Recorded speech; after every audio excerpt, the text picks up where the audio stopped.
Hey, Leonard, Trevor, how's it going today? This is our group of advisors. We, after meeting with you prior to today, going through your questionnaires, all your assets, your liabilities, and all that, we've put a plan together for you here. Here are two copies, one for you, one for you. And everything that we're about to go over today is just inside of those papers. So if you can follow along in there, make any notes you want. And we'll kind of show you some graphs up here, some just pictures to kind of put into a better visual, and yeah, we'll get started. So this is just kind of the table of contents. It's on the first page after the title page. It kind of shows like the path we'll be taking and just everything we'll be doing. And we first started off with your goals and objectives. So obviously when you filled out your questionnaire, what your goals were, what you wanted to achieve over your span, you emphasize on wanting to retire at age, for you, Trevor, at 62, and then you guys wanted to have an annual spending of 155K, and through retirement, you wanted to keep that amount the same. You also wanted to fully fund Williams scholars throughout college because Ivy League schools, it's expensive, so you should start saving soon. And also for Linda, your mom, Deborah, for her care throughout her life, and because with inflation, that will kind of get pricey towards the end, so there are a few things we have that could help with that, some steps you could take. And also, Trevor, your internet company that you wanted to start with, we also have a few things we could talk about that we've kind of gone through, mess with the numbers a little bit, because that's something that's important to you, therefore that's important to all of us because we want to help you achieve those goals. We kind of went through everything, like your strengths and your weaknesses. So obviously your first strength that kind of just jumps out to everyone is your net worth. Right now it's very high, and that's obviously a good strength of yours. Also your income of 155K a year, that'll keep that growing and keep going up with inflation. You're both contributing to your 401K plans, which obviously that's a good thing. Your long-term care, your disability, your health insurance, Trevor, your whole life, and then your 529 for William. That's a good step in the right direction. And then kind of just talking about your strengths a little bit too. When it comes to weaknesses, we didn't necessarily, for lack of a better term, want to label it that way, but we just kind of feel as if we put it in here, then we could give you a better, overlook per se, on kind of some of the things that we think that you could improve on to better reach your goals. So that being said, some of the things that we kind of wanted to focus on was, for one, insufficient emergency fund, inadequate life insurance coverage. There's not really any umbrella insurance right now, no long-term care insurance. I know Linda, kind of talking with you a little bit, you kind of had told us that you don't have a disability insurance policy, which, at a later date and time, that could become an issue. And then one of the last things that we noted was there's not really a clear estate plan, in case something were to happen to either of you. And so we just kind of wanted to go over a few of those aspects with you as well.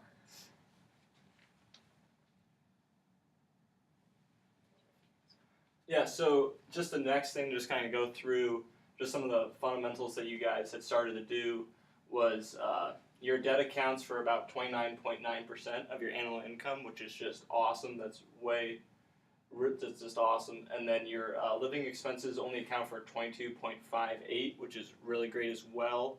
That's normally the average. They want to keep you around 40%, about 50, 30, 20 is what you want to be. 50 being your living expenses and 20% being savings towards insurance and retirement plannings. So that's really great right there. And then Trevor, we just wanted to note that you're contributing $10,000 to your 401k plan, which is awesome, and that's way above the average of 5.5% of savings that an average American does. So you're at 13.33. So we just wanted to congratulate you on that. And then Linda, you're also doing a great job, just like your husband Trevor. You're doing 4% or $4,000, sorry, at 10% of your annual income, which is also almost double the savings rate of an average person. So that's awesome. And then your investment assets make up, of your investment assets, 81% of that is of your net worth. So that's really good. You're helping your net worth grow. And so then also 14.33% of your disposable income is allocated towards savings, and this is also way above the national average of the 5.4%. So that's just great as well. But like we were talking about, the opportunities, we didn't really want to label it as weaknesses like Jordan was going over, but your opportunities where you can improve your plan. A major opportunity is your current plan is a lack of an emergency fund. And you guys have both said that you wanted to have an emergency fund about of 6 months. So we kind of put through the numbers in there and said that you need about $76,403 to provide for that 6 months. And as of right now, you have that $25,500 in a money market account, which is an awesome start. It's a good step. And then also the $7,194 in your checking account. So those two things are really good. They're $32,000, so you're almost there. And then you guys had said that for that shortage, you wanted to just borrow from Trevor's 401k for the difference. And we kind of put that together, and that's not really the best idea for you guys. To make debt in an event of emergency is not really a good idea, because then you're going to have to pay that off, and we don't know how long the emergency is going to be. So we just said that the best probably idea is just to maybe allocate more money to a money market or a savings account. So for your life insurance is very important for everyone to have. No one wants to talk about the event of a premature death, but it has to be done. So we want to make sure that if something were to happen to Trevor or Lynn, to either of you, that your son and Deborah and anyone else, depending on you guys, will have a sufficient number of resources available to them. So Trevor, we see that you have a whole life policy with an annual premium of $2,100 and a death benefit of $250,000, which is currently priced at a cash value of $2,000, and you also have a term policy through your employer, which eventually we're going to get into this later, but you need to change your beneficiary as soon as possible from your ex-wife, Chrissy.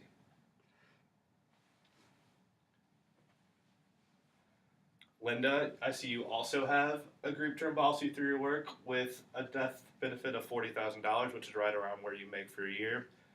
We'd like to see that a little bit higher, but again, we can go over that later. Trevor, if you were to die today, a little over $1.4 million would be needed in order to cover Linda's expenses up until the age of 95, which obviously making $155,000 a year seems like a big amount now. And that amount, that 1.5, doesn't include your internet company, and you also would need to add about $10,000 for funeral and administrative expenses. So all in all, together you have $400,000 in life insurance coverage, but that would leave a deficit of over $1 million. And Linda, for you, if you died today, we would need about $844,000 to cover Trevor's living expenses. Also, we would need to add on $10,000 for the funeral and any administrative cost. And with your $40,000 plan, that leaves a deficit of over $800,000. Mm-hmm. And that being said, too, just kind of going over the disability insurance. So we kind of believe that the greatest asset that you could have is the ability to work.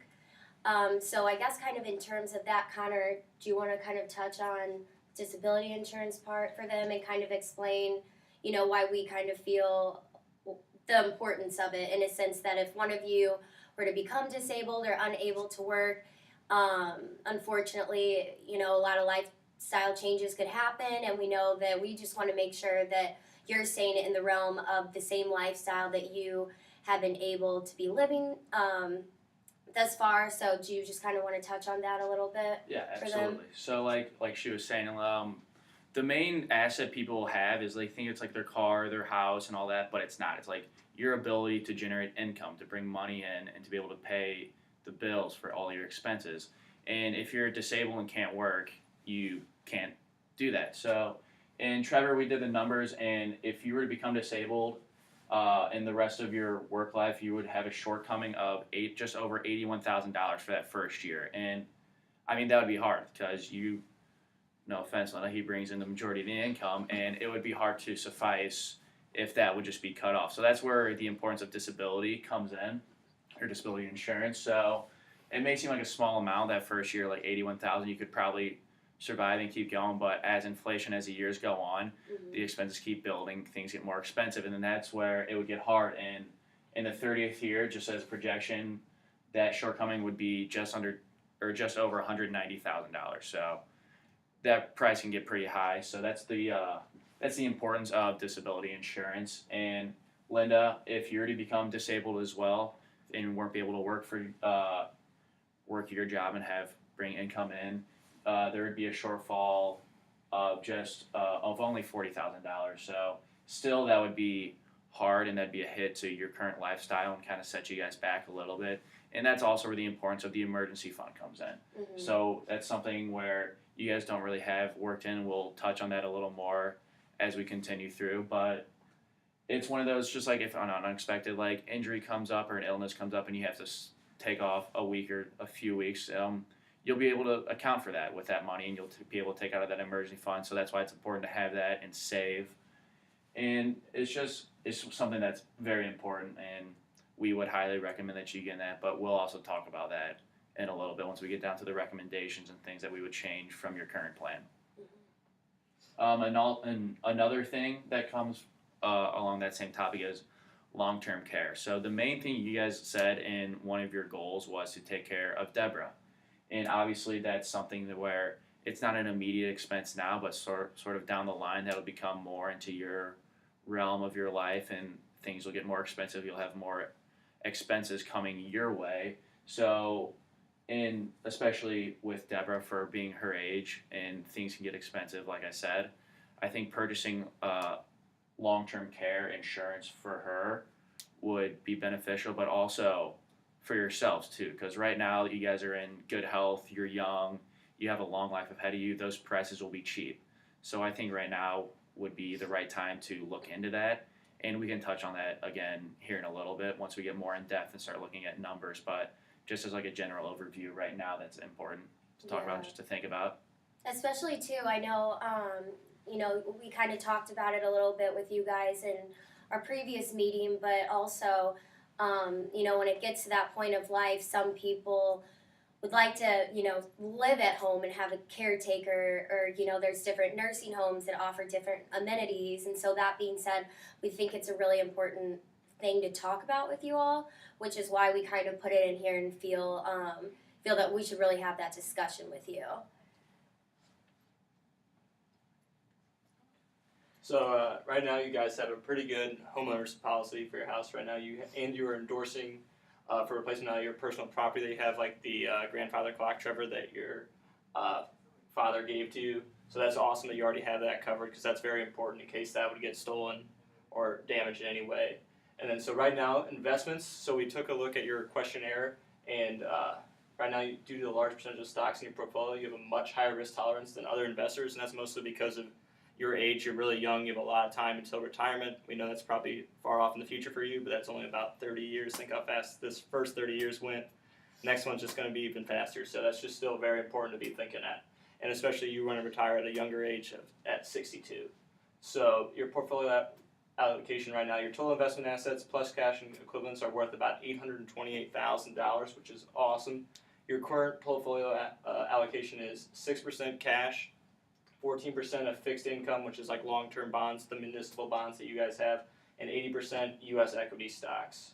So the performance on your current portfolio right now is you're getting about a 9.4% weighted average rate of return with a risk-free rate of return of 6.25%, and the standard deviation of your current portfolio is 9.74%, with a Sharpe ratio of 0.33.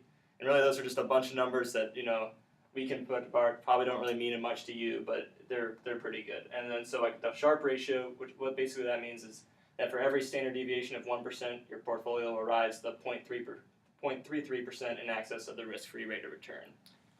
And I remember from the first time we met, you guys stressed the importance of William's education and how right now he can't even read yet, but in the future you guys are expecting a young genius.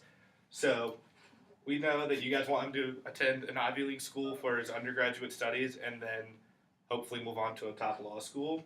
So today, 4 years at an Ivy League school is about $50,000 per year and about $70,000 per year of graduate school. And obviously everything's subject to change, so now would be the time to start saving.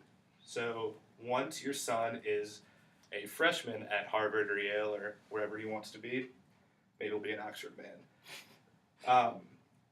it will cost $158,000 per year to go. So, I mean, right now 50 is bad, but 158,000, that's a lot worse. So, like I said, we need to get started early on this, and it'll be over $300,000 for law school.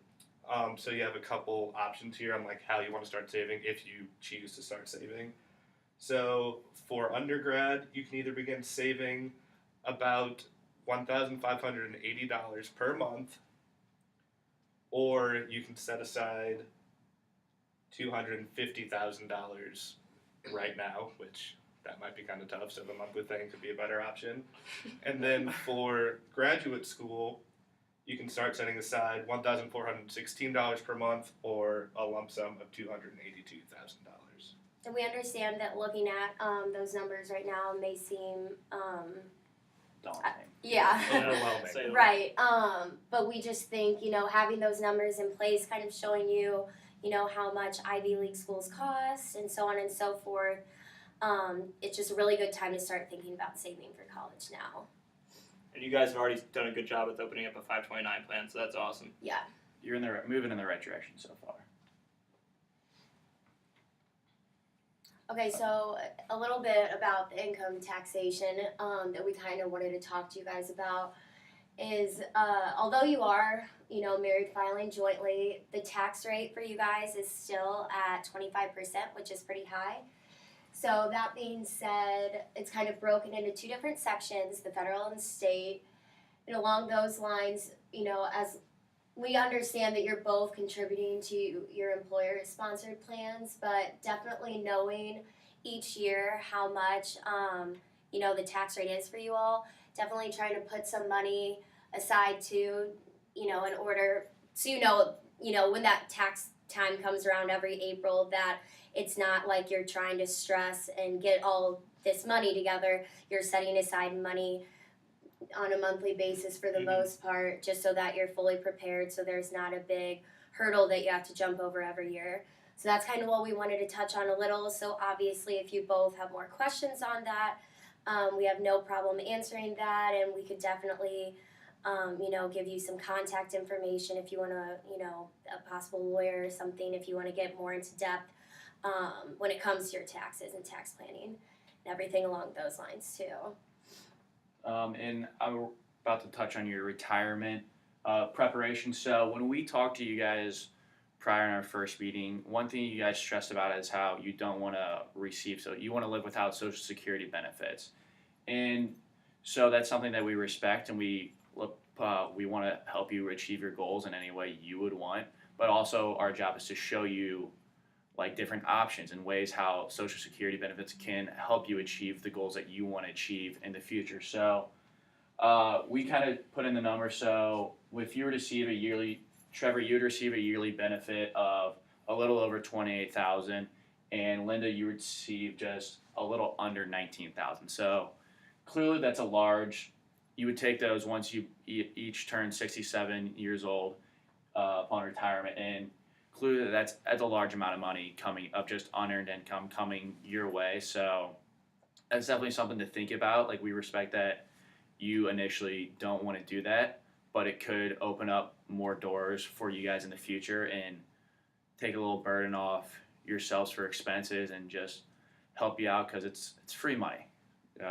That's how we look at it, and we'll show you different options later. We kind of ran different scenarios with it, without it, so just kind of you can see the picture, see how it'll work out in the future. And also, since you both want to retire at Trevor when you turn 62, and Linda when you turn 53 in year 2047, and you want to have an income of $155,000 a year, and you guys are both expected to live until 95, which that's kind of just the average, kind of a base age. So we kind of went through, ran some scenarios, different numbers, messed with them around a little bit to see more favorable numbers and what you guys would do to help achieve your goals.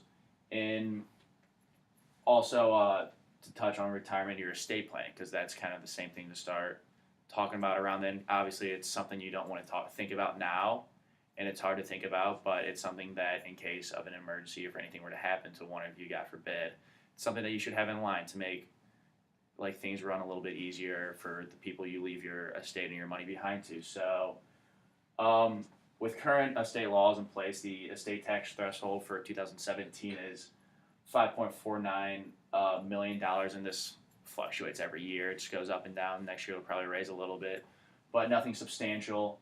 And Trevor, with your gross estate, your tax liability, and through probate, I'm not sure if you guys know exactly what that is, but we'll go over it for you. If you guys were to both die today, Trevor, you would have passed before Linda. I know this is hard to talk about. I'm sorry, but it's something we all have to think about, and it sucks, but we have to do it. Your probate estate would be a little over $30,000, and assuming that your funeral expenses would be $10,000. Your gross estate is currently at $1.6 million, just a little above that. So the marital deduction would be just a little over $1.6 million as well, and because that is under the $5.49 million threshold, wouldn't be subject to any taxes whatsoever. So that's a benefit of that. Obviously, there are no real benefits to that, but that's something that'll be nice, I guess. Yeah, no, definitely. Yeah, we just kind of wanted to talk to you guys a little bit more about it, just in a sense, just like what Connor said.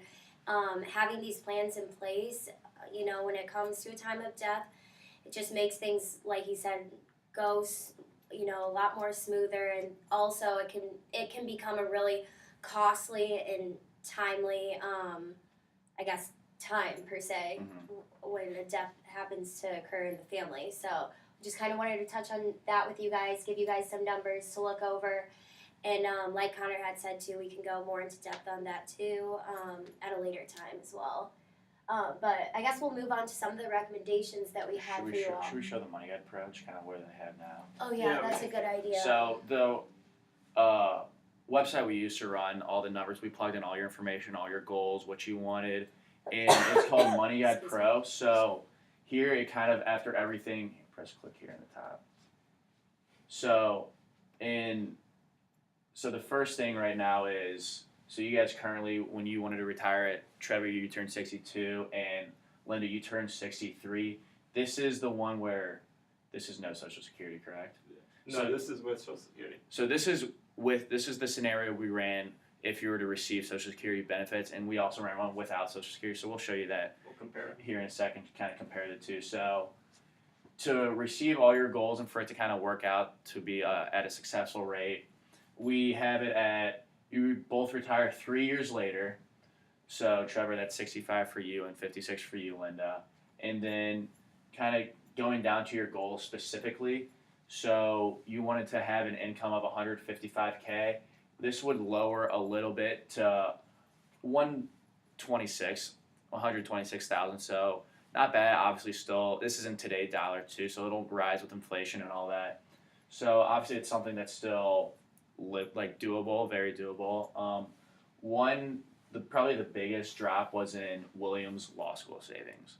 So you had that at $70,000, and it got lowered to $35,000. So it's something that you could kind of sway. Take more money from one thing, move it to that if that's something that's more important to you. So it's kind of that you'll have to decide, and you can talk with us, and we'll go through and kind of change up the numbers as well. Also, too, with the college scenario as well, there's scholarship money. There's a lot of other options out there, too.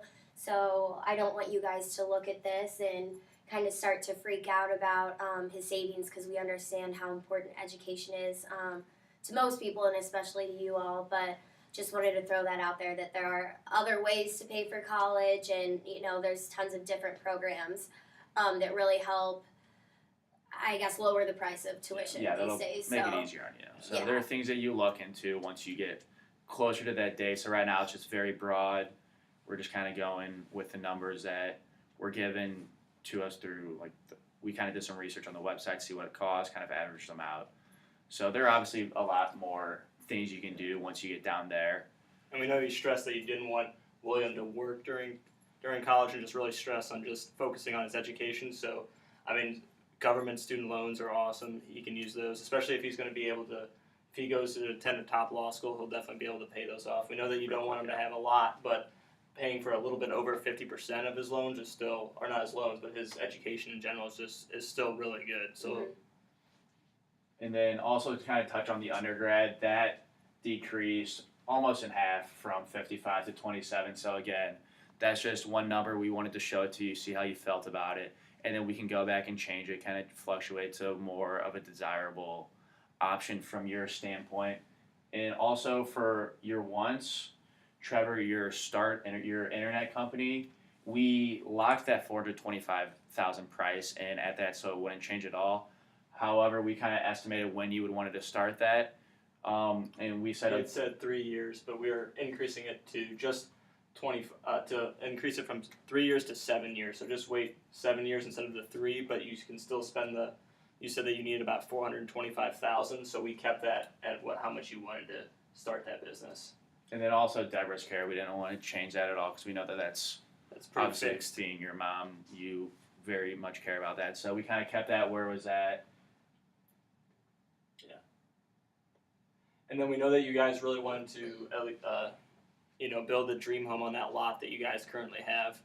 And we had first said that we wanted to put that about 100,000 of savings into help building that dream house, but unfortunately how it worked out, we kind of changed the numbers a little bit, and that kind of decreased that all the way out to zero. So right now, kind of the recommendation would be to sell your house, and when you sell your house, take the money that you sold your house for and build that on the land that you currently own. So you're not paying any mortgage on the land, so you're just building that house on the land and not paying for the land at all. So normally land is the most expensive thing. So what we just went through was the options with Social Security, and we obviously wanted to also bring you the options of what you wanted to live without Social Security. So this is what we have without Social Security. So obviously, as you can tell in that top one, your retirement age is pushed back 4 years now. So now 66 and 57. Can you just show more? And then kind of for your goals, really, your retirement living expense has gone down from 155 to now a little over 90. So a drastic cut. So that's something that obviously we can go through, like we said with last time. We can change. We kind of balance out from which goals you want to fund more, really. So it's just kind of a preference with you. We want to bring you the numbers from what we kind of thought were the best options, what the website kind of generated for us, kind of gave us a preview, and then we kind of mess around a little bit. We can continue to do that until we get an option you want. Williams School was brought down from 70 to just a tad under 40. That's for the law school. And then for his undergrad, it went from 55 to about 31. So obviously another drastic cut from if you were to do Social Security. And so we're just bringing you guys options. Again, for the internet company, we locked that in. It still increased 5 years, so there's not a difference at all with that. Deborah's still locked in at 50,000 because that's what's important to you. And then the dream home was also decreased down to 0 as well. And we also kind of thought it'd be kind of push that back to a little later date when you were decide to implement that plan and go forth with doing that. Do you want to touch on the savings? Yeah, and then we increased the 529 plan from you guys currently doing $500 a year, and we increased that to $1,000 a year, and also increased that with inflation. So the base inflation rate is 3%. So every year that $1,000 would increase by 3%. You guys would contribute to that. And once again, this is showing with 0 Social Security. So back down to the report. So clearly with the difference between Social Security and not using Social Security is it brings in more income for you. So obviously for what we kind of recommend after going after that is we recommend using the Social Security aspects because it kind of puts a little less burden on you to bring home the income. You can live with more of your expenses. And fulfill your goals at a higher percent. Exactly. So it kind of just makes your life a little easier. And then these are kind of like the recommendations. So like we said earlier, we said we touch on it again, the emergency fund. It's something that you guys don't have yet, but it's very important to cover, and we like to say the average is like 3 months at minimum, but it's 3 to 6, so we like to put it on the top upper half of the Remember side. to save So more than not enough. we have that at 6 months right now. You would need to have to live your current life without changing anything, just a little over $76,000. And through all your current like liquid assets, anything you can pull out right away, you're at 32, because you have your money market account and then also your the checkings account with just a little over a little under $7,200. So we would recommend an additional $43,000 into a liquid account. And if you were to start saving today, you would put an average just around $1,800 every month for the next 2 years. Okay, and we have quite a few risk management propositions for you, and like it's risk management. So none of these are life or death situation, life insurance, but a lot of these things are very important, like for risk. So to start, we're gonna start with long-term care. So Deborah, you guys are already expecting that you'll be taking care of her once she can't take care of herself anymore. So why not go the extra mile, and we'd say purchase long-term care for her. It's going to be a little more expensive because it's already late in her life. So on top of that, you guys should also each look into getting some plans for yourself so that you're not put in this situation again. So William will not be thinking, I need to set up plans for my mom and dad, similar to where you guys are. For disability insurance, Trevor, we saw that you have a plan right now, but we thought you could purchase another to complement your current policy and get as much income as you could if something were to happen. And Linda, we think that you should get on board with Trevor and get a plan, because right now you have nothing, and disability insurance is very important if you want to expect the unexpected. And also for auto insurance, that's something that we recommend that you raise your comprehensive auto insurance because right now you're at 100 bodily per person and then 300 total liability and then 50 property. That's kind of like the bare minimum on the spectrum. So we always recommend, especially like in a situation with you, like a young couple with a child with another one on the way, to just put that at around 300 altogether, 300,000 for all three, just because it's kind of like the safest. Like you never know what's going to happen, what one injury, or one crash, what that could happen and set you back. So we think that that's a pretty good number to put you at. It's fairly reasonable with pricing. So that's what we thought. And then also for umbrella insurance, because since you guys have such a high net worth, an umbrella just kind of covers everything altogether. So we would recommend you guys purchasing a $2 million umbrella policy. And do you want to touch on the life insurance? Yeah. So, Trevor, we kind of noticed that you're really underinsured right now. So that being said, we really think that you should start looking into purchasing, some additional life insurance. We definitely recommend possibly purchasing a $900,000 term policy, and then slowly converting that to a whole. So that's kind of something that we think, maybe tonight you guys can go home and talk about, but we highly recommend it. And then also, Linda, you also seem to be pretty underinsured as well, and we believe that you should purchase one too. We recommend possibly purchasing $750,000 term policy, and then again, just like your husband, slowly converting that into a whole. And then would you like to touch on kind of the investment sure, no portion problem. of it? So right now with your current portfolio, you're sitting at about 40% stocks. We would actually, believe it or not, tell you to actually invest in 100% stocks right now with your age, because you just have that long period of growth.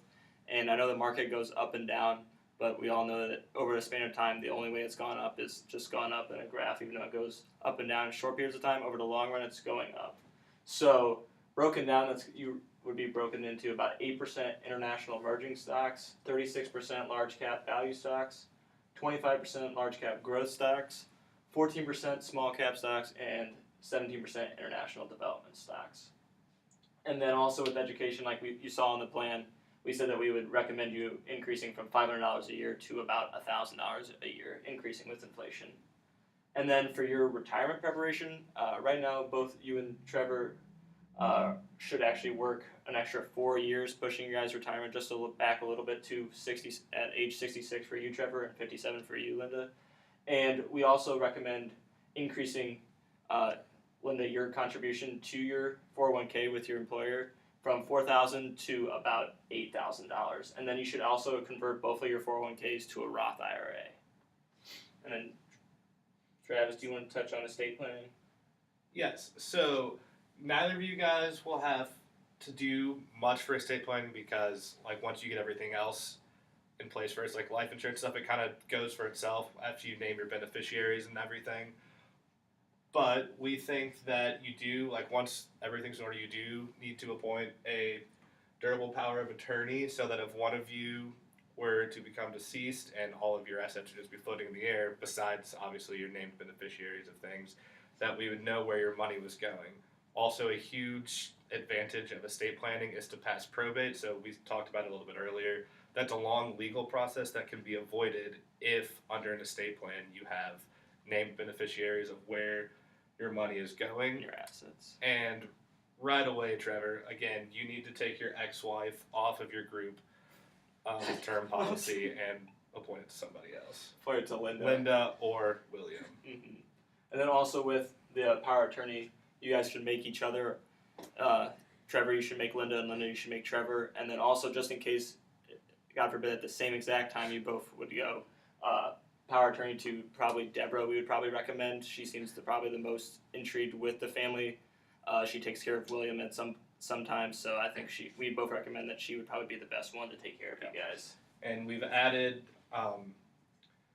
the numbers on here so we can show you how we got everything, assuming that most of this means nothing to you. But if you wanted to go over it with another advisor for any reason or do some work at home and look where you can move some numbers around, this is how we came up with the things that we've just presented to you. Right. And obviously, if you have any further questions, you're more than welcome to call any of us. We're more than happy to help answer those and continue to offer assistance and guidance towards really trying to reach your goals, because that's what our main focus is right now. Is there anything else you guys wanted to add? I think that's all we Yeah. have. If you guys have any questions, shoot them away. I can see William's getting tired.